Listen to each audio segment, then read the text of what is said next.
BJP ने उपराष्ट्रपति जगदीप धनखड़ के अपमान को अब एक बड़ा मुद्दा क्यों बनाने की कोशिश की है।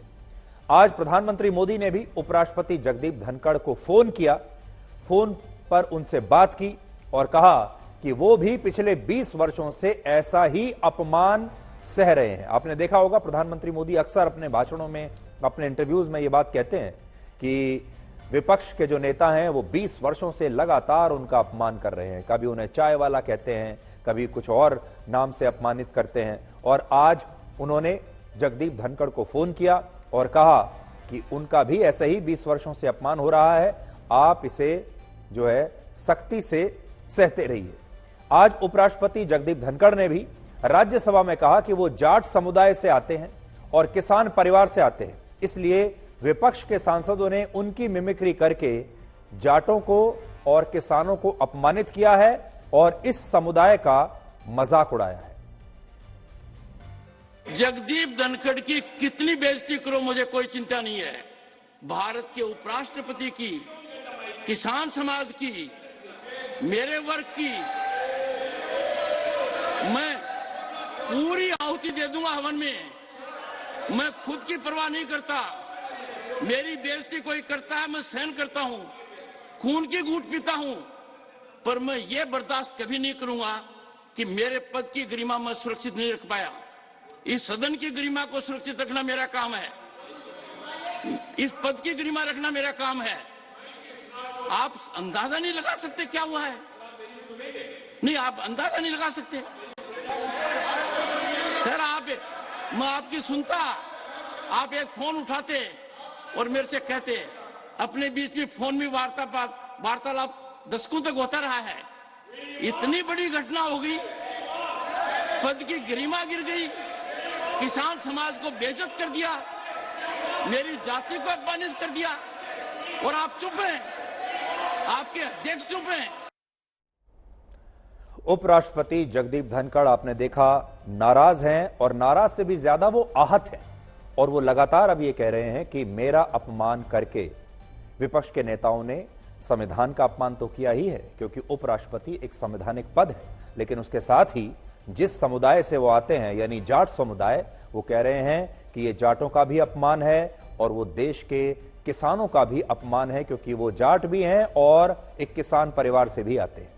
और अब बीजेपी ने इस पूरे मुद्दे को एक बहुत बड़ा राजनीतिक मुद्दा बनाने के बारे में फैसला कर लिया है। और वो इसलिए किया है क्योंकि जैसा आप जानते हैं अब से 4-5 महीने के बाद लोकसभा चुनाव होने वाला है और चुनाव से ठीक पहले बीजेपी के हाथ में ये इतना बड़ा मुद्दा आ गया। और ये सिर्फ इसलिए आया क्योंकि इंडिया गठबंधन के जो नेता हैं वो एक के बाद एक लगातार गलतियां करते जा रहे हैं और उनकी गलतियों का फायदा बीजेपी उठा रही है। और आप कह सकते हैं कि ये जो पूरा मुद्दा है ये एक बड़े आसान सा कैच बनाकर विपक्षी नेताओं ने बीजेपी की झोली में डाल दिया।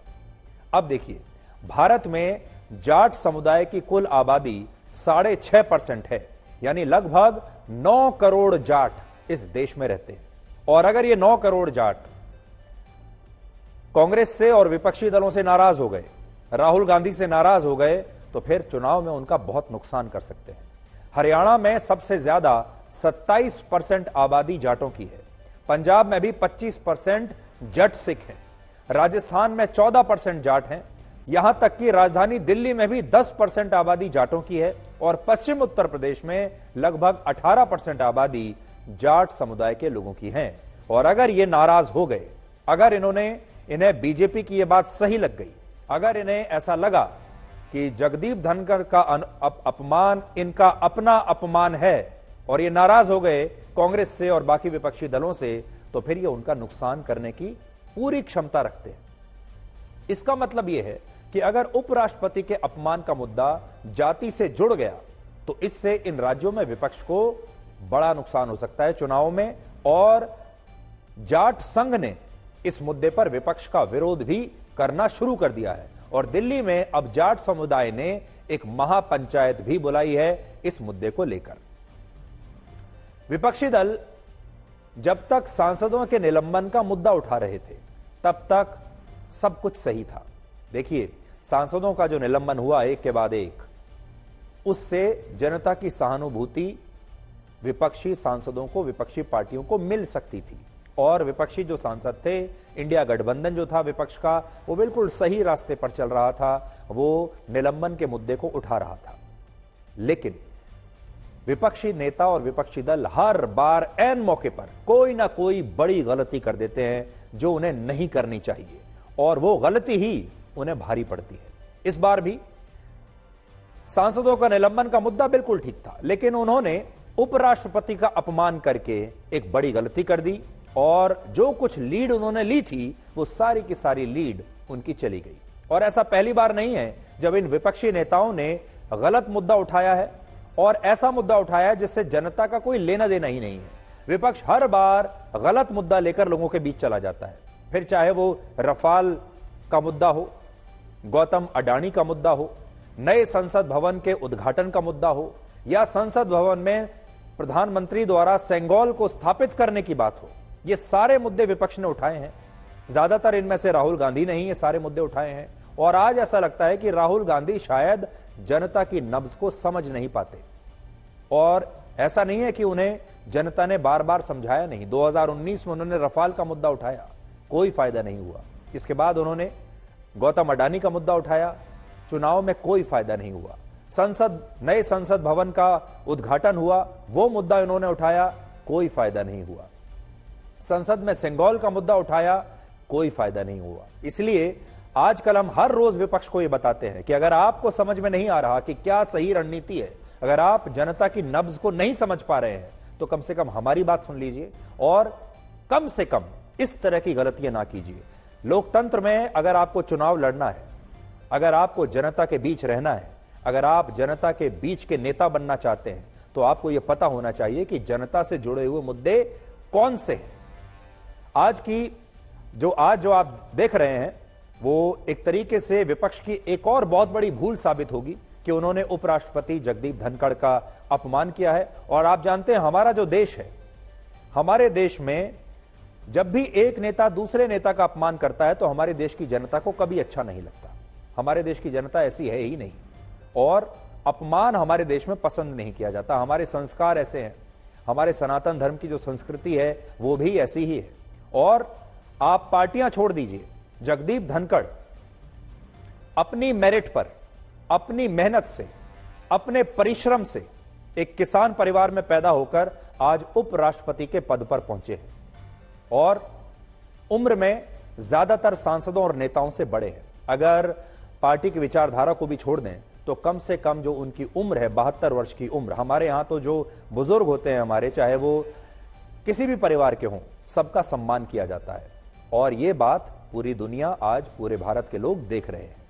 और इसलिए बीजेपी ने बहुत ही चालाकी से उस पूरे कैलकुलेशन को देखकर इस मुद्दे को बड़ा बनाने की अब कोशिश की है।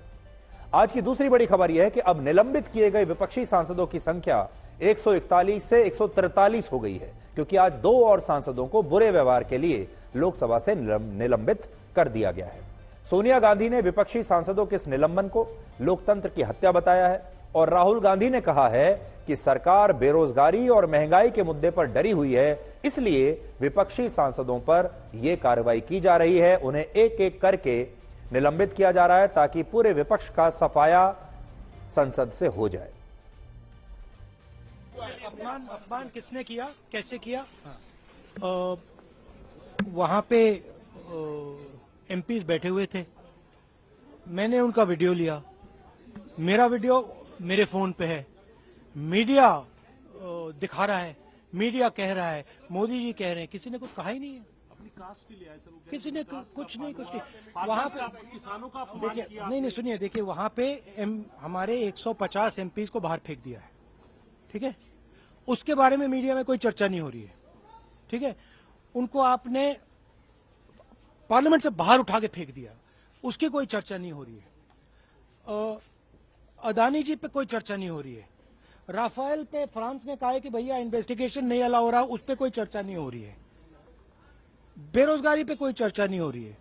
हमारे एमपीज वहां पे दुखी हैं, बाहर बैठे हुए हैं, उन पे आप चर्चा कर रहे हो। तो देखिए, राहुल गांधी आज भी वही गलती कर रहे हैं और उन्हीं पुराने मुद्दों को आज भी उठा रहे हैं, जो कि मुद्दे अब फ्लॉप हो चुके हैं, जिन्हें जनता फ्लॉप करार, ये वो फिल्में हैं जो पहले ही दिन बॉक्स ऑफिस पर फ्लॉप हो गई। और आप जानते हैं जब कोई फिल्म बॉक्स ऑफिस पर फ्लॉप हो जाती है तो उसे दोबारा रिलीज नहीं किया जाता। एक फ्लॉप फिल्म को आप कितनी बार भी रिलीज कर लीजिए, वो हिट नहीं होगी। और राहुल गांधी वही करने की कोशिश कर रहे हैं। अडानी का मुद्दा भी आज उठा रहे हैं, रफाल का मुद्दा भी आज उठा रहे हैं और बाकी के मुद्दे भी उठा रहे हैं जो कि फ्लॉप हो चुके हैं। असल में उत्तर भारत के जो जाट हैं और उत्तर भारत के जो किसान हैं वो कल्याण बनर्जी को नहीं जानते, ना ही वो टीएमसी का यहां पर कोई प्रभाव है, इसलिए उनकी नाराजगी कल्याण बनर्जी या टीएमसी से नहीं है। उनकी नाराजगी होगी राहुल गांधी से, क्योंकि राहुल गांधी इस पूरे एक्ट का जब ये अपमानित किया जा रहा था उपराष्ट्रपति को, तब अपने मोबाइल फोन से उसका वीडियो बना रहे थे। इसलिए ये राहुल गांधी के लिए चिंता की बात होनी चाहिए और उन्हें ये कोशिश करनी चाहिए कि कैसे वो इस समुदाय के लोगों को ये कन्विंस कर सकें कि उनकी मंशा उपराष्ट्रपति के अपमान की नहीं थी।